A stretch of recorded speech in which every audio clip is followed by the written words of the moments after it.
大家好，而家大家喺畫面見到嘅呢個樓盤呢，就係由珠海華發喺珠海市中心打造嘅華發天璽啦。嗱，呢個樓盤咧喺過去1年呢都相當之有名噶，唔少嘅珠海人呢亦都成為咗呢度嘅業主。咁當然啦，業主群入邊亦都包括咗港澳嘅客戶噶，因為華發呢一個發展商本身就有好多港澳嘅居民呢，亦都係認同呢一個咁大型嘅一個國企級別嘅內房華發。我哋而家馬上跟我哋阿文圖查理去了解下。關注我哋天璽，天璽會俾你嘅驚喜啊！驚喜非常之大，係咪多啲折扣啊？放心，如果你帶過嚟嘅話，我哋會申請最低折扣俾你。各位觀眾朋友，大家好，阿文。咁我隔離呢一位咧就係我哋呢一個樓盤華發天璽嘅銷冠阿能哥。好，新年好，大家好。新年好，新年好。咁我呢度置業顧問，我叫姚生。OK。係啦，能哥啊，聽講呢個樓盤嘅話咧，喺過年期間其實我哋都成交咗好多嘅客戶喎。咁其實就係邊度嘅客戶會比較多啲咧？過年期間嘅話，我哋呢個盤非常之熱賣，對港澳台客戶咧非常之成交量比較高，達到75%左右。同時點解會選擇呢個樓盤係因為佢嘅地理優勢比較方便出行，即係吃喝玩樂樓下都有晒。好似我哋項目就150萬方嘅商業體就喺街樓口，即係華發商都啦，包括就係來來時代廣場、未來嘅三寶店都喺附近啦。咁另外咧就離輕軌站6分鐘啦，同埋離金灣機場30分鐘。跟住咧，另外一樣嘢就係翻香港只係35分鐘到40分鐘翻香港，所以更多個香港人更加願意嚟到呢度買港澳台啊。仲有價位方面，亦都係周邊亦都非常之抵嘅，2.1到2.4之間，總價係220萬到260萬之間，首付大概33萬，月供7700左右就可以上車啦。明白。我想問下，其實如果係呢30幾分鐘係翻到香港邊度咧？大嶼山左右啦。大嶼山。其實坦白講啦，就呢個樓盤確實係首期會比較低啲嘅。同樣，如果話各位朋友喺呢個珠海市區呢邊睇過樓嘅話咧，亦都係知道2.112嘅價格確實係一個最低位。因為坦白講啦，華發天璽係未上市嘅時候咧，各位朋友喺呢個南灣片區去揀嘅樓盤啦，可能就係隔離嗰個樓盤啦，就係我哋嗰個正方南灣首府啦，但係佢嘅價錢會貴啲啊嘛，2.780啊嘛。係啦，但係如果話你哋呢邊嘅話咧，確實係上市嘅話咧，都有好大一個競爭，因為你哋畢竟係總價會比較低嘅。就喺呢個99平方，大概之前係應該係成交價應該係大概係210幾萬左右，210幾萬就有交易啦。南灣首府同我哋比嘅話係冇得比，因為我哋係4代站，係100%零公攤啦。同樣個價位，其實只有賣77方，而我哋可以賣99，呢個就係冇辦法比。而且咧，裝修標準各方面係比周邊同城都要高㗎，因為其實有好多智能自化嘅，所以咧想了解更多本項目嘅朋友們咧，一定要關注我哋天璽，天璽會俾你嘅驚喜啊！驚喜非常之大，係咪多啲折扣啊？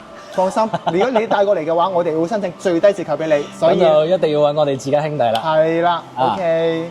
咁就到翻我哋項目啦。其實啱先講咗咁多咁就係因為我都了解到我哋而家賣緊嘅5號樓，佢係有2個則嘅，一個99平方同埋一個110平方嘅一個3房同埋一個4房，同埋我哋上2個月加推嘅呢個1號樓。但係1號樓佢嘅一個面積就比較單調啦，就得110嘅。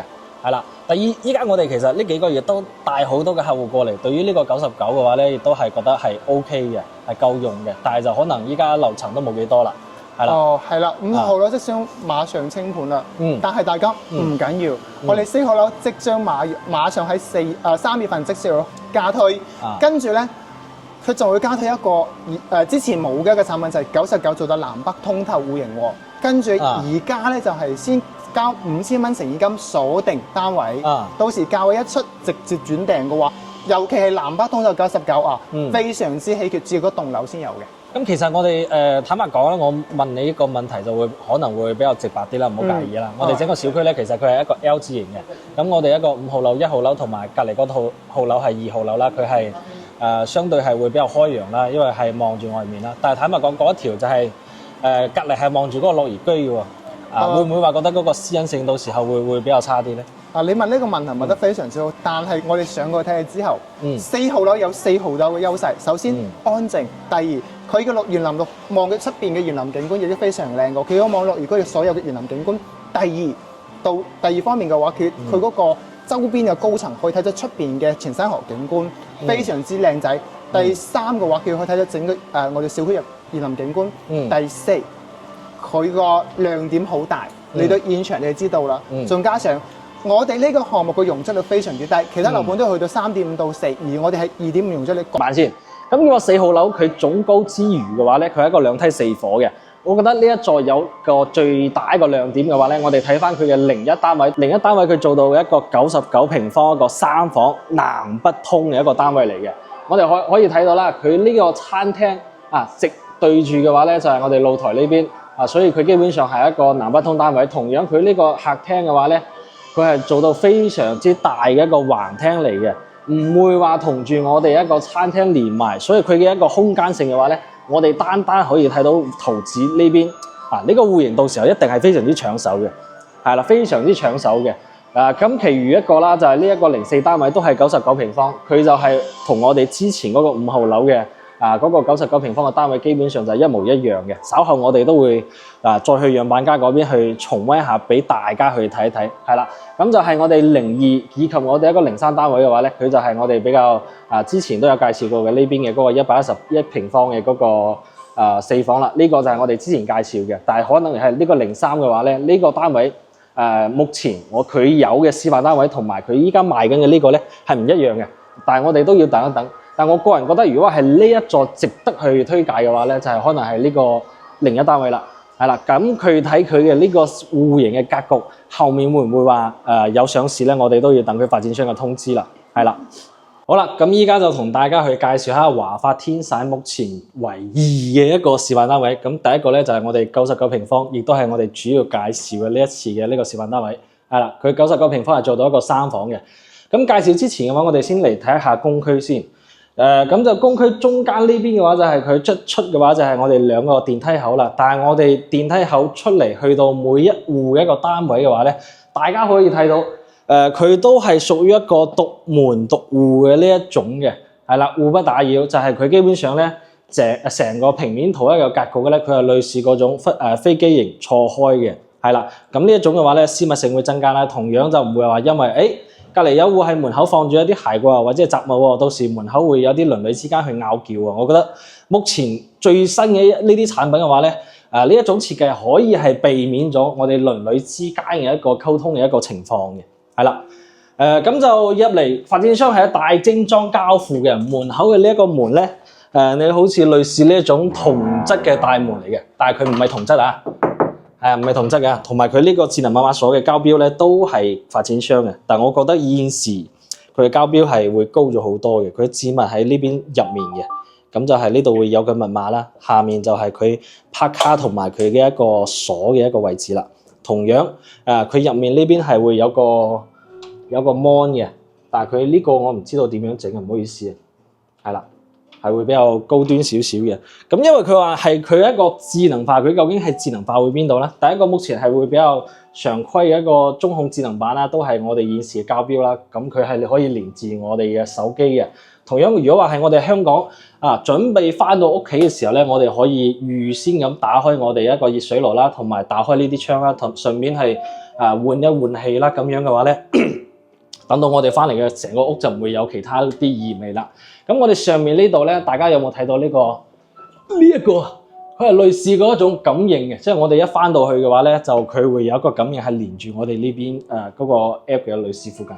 係啦，咁我哋右手邊呢一個鞋櫃就係我哋一間交標啦。佢嘅深度咧都係同樣非常之深嘅。未來如果話我哋屋企一啲嗰啲雜物啊各方面啊都可以擺喺呢邊嘅。咁呢一個就係、我相對嚟講會比較中意少少嘅就係佢放鞋嘅呢一個，係啦。雖然話佢嘅一個放鞋嘅話咧，佢係唔會話放幾多啊，但係佢原有嘅呢一個位置咧，佢係空間都係利用得相對嚟講係會比較多少少。OK， 咁就左手邊就係我哋第一間房啦。房間第一間房佢相對嚟講係唔會話有太大嘅，但係佢呢邊係做咗個榻榻米啦，你當佢就係一張床。咁如果話床之餘，我哋呢一個粒位嘅話咧，嗱你就可以喺呢邊做一個衣櫃啦，或者係我哋做一個細細地嘅一個書台等等。同樣我哋呢邊一個活動空間都相對嚟講會比較多嘅，係啦。咁就睇下先，入嚟我哋嘅呢一個位置，佢都會有個，你當呢一個係陽台嚟嘅。陽台呢邊到時候呢邊就會有一個圍欄啦，圍欄。咁後期大家可以去類似我哋唔封窗又得，封窗又得。咁就係攞嚟去平時我哋晾衫啊、各方面啊、洗衣機啊等等一啲閒置一啲物品，就係放喺呢一個位置嘅，係啦。咁一入嚟再入少少嘅話咧，就係我哋一個生活區啦。咁佢有餐廳嘅話咧，佢係單獨分開嘅。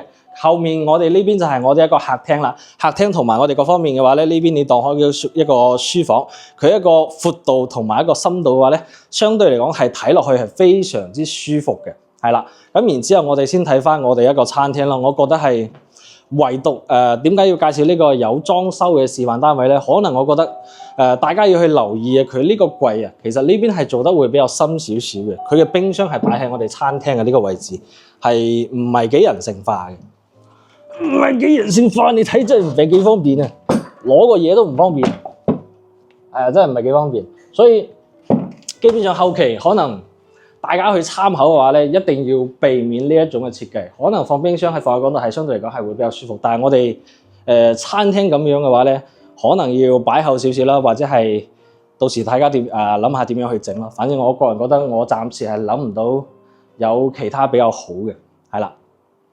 咁廚房就係我哋依家所見到嘅呢一種半開放式，係啦，半開放式嘅，同樣設計上都會比較高端啦。一行過嚟佢會有一個感應嘅燈帶啦，我哋嘅洗碗機同埋我哋灶台、我哋嘅抽油煙機等等，以及我哋嘅熱水爐都係我哋交標嚟嘅，都係我哋交標嚟。基本上其實如果係對於大部分一啲我哋電器咧，佢依家係會比我哋以往係多咗好多嘅，係啦，咁佢就。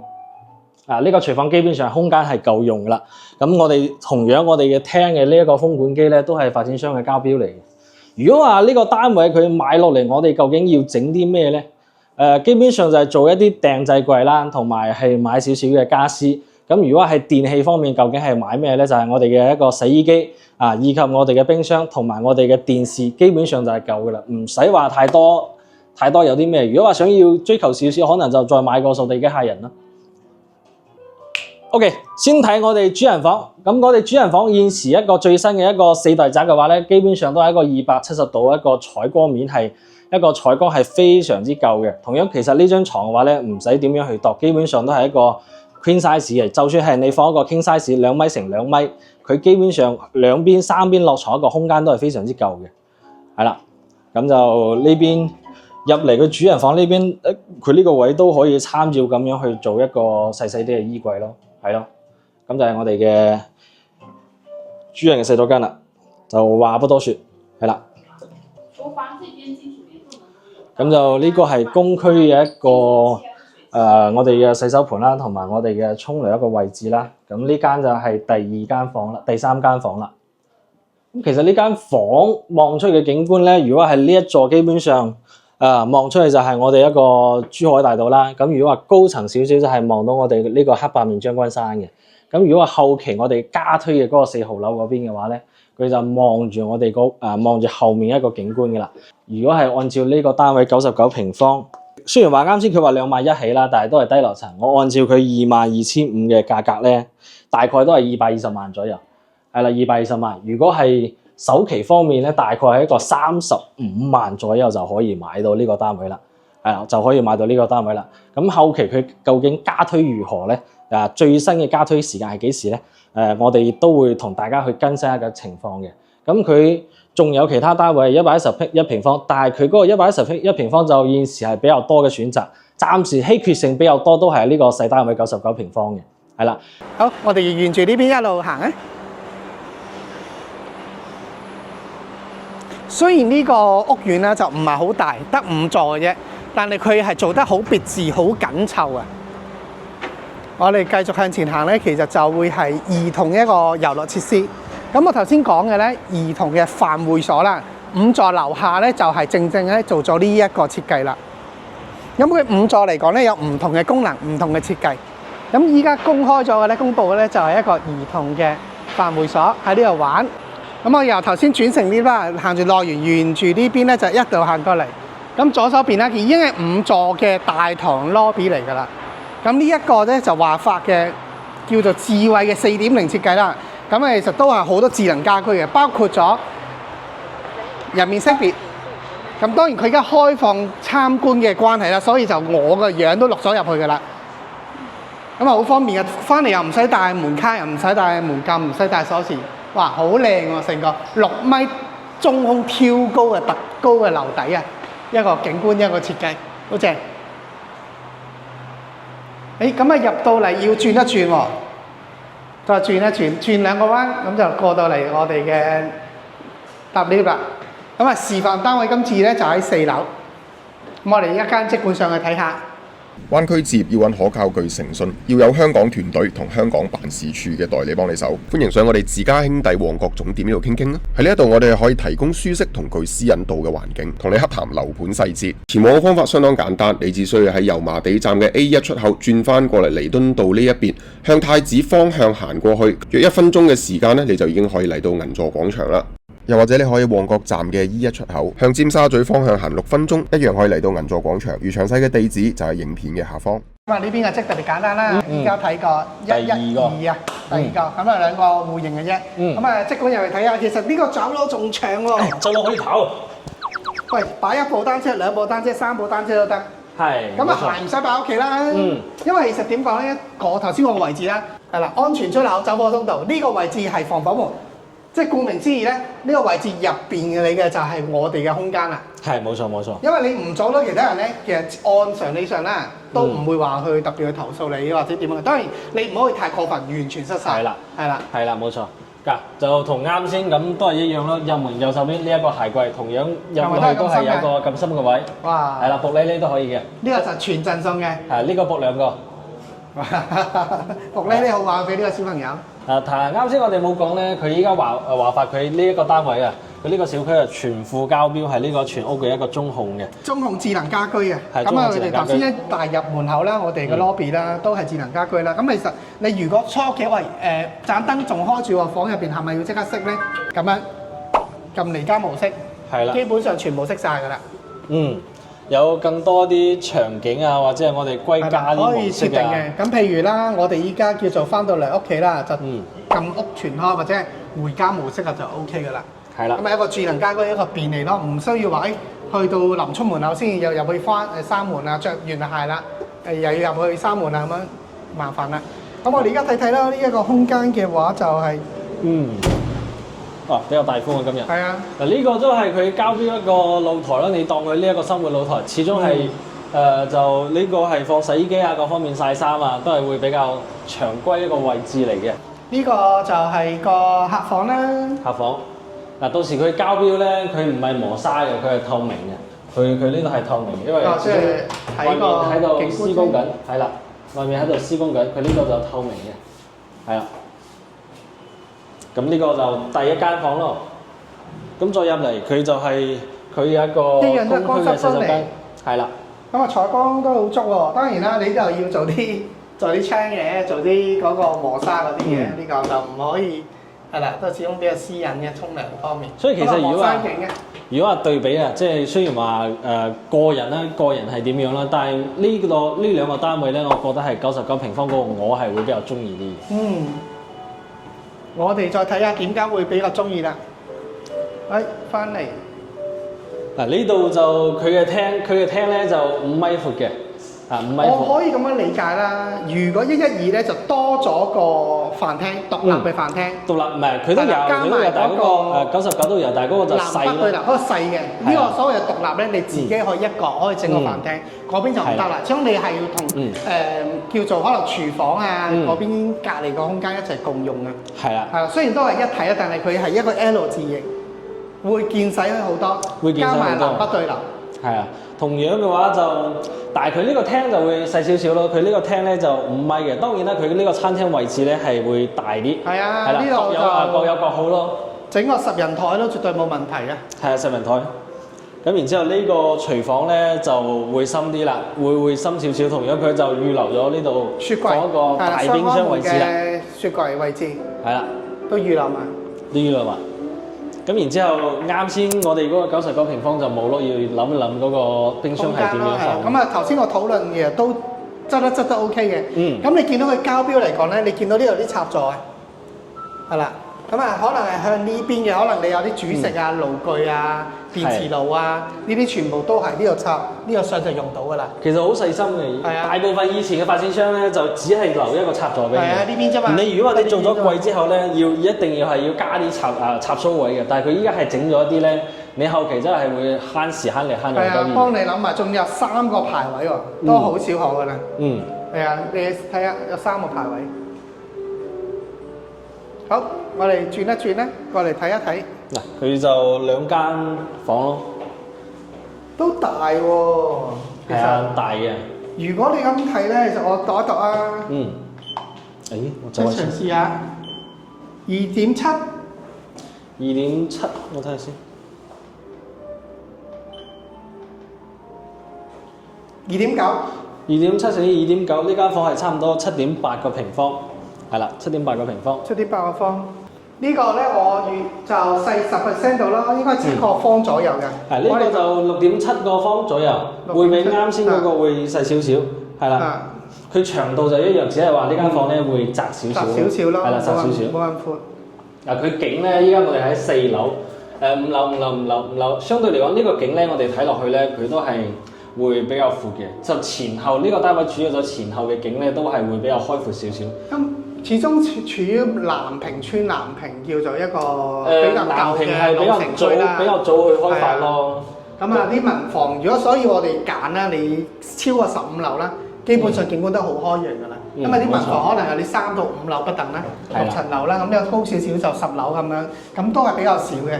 咁如果你話揀高少少咧，一定有個保障。我咪睇埋主人房。呢間主人房嘅實際面積咧，都差唔多有13個平方，同樣係一個270度嘅一個開間嘅。係啦，270度嘅一個採光面。呢個真係抵讚喎！呢個採光面其實好少可。咁啊頭先我哋講咧講漏一樣嘢係咩咧？就係個電動窗簾啊，電動窗簾啊，咁基本上佢都安好晒㗎啦。呢個都係交標嚟嘅。啱先講嘅13個平方咧，佢係冇包含呢個位置嘅。未包含呢個。從呢度開始。係未包含嘅。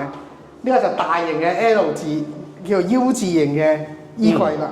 係啦，就睇下要唔要話整個太太嘅梳妝台啊，或者係到時候整一排呢個 L 字型嘅衣櫃都得。係啊，如果你話要梳妝台咧，就係衣櫃呢度一排。咁呢度咧就可能有細細地嘅梳妝台啦。但係當然到期時再設計啦，睇下用唔用到，度唔度到。係啦。咁我哋睇下嗰個。嗱，呢個燈好似未開啊，睇下先。我開啊，主位係啦，呢度開，呢度開。開到呢度，大過頭先嗰個好多啊，大過99多好多。因為佢畢竟面積大啊嘛。係啊，112嘅。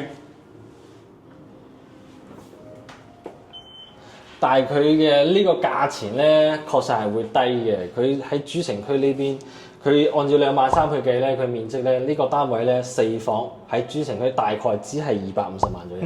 係啦，250萬。所以按照如果話價錢嚟講咧，確實係會抵嘅，但係啱先點解會覺得我個人覺得係99平方嗰啲會好咧？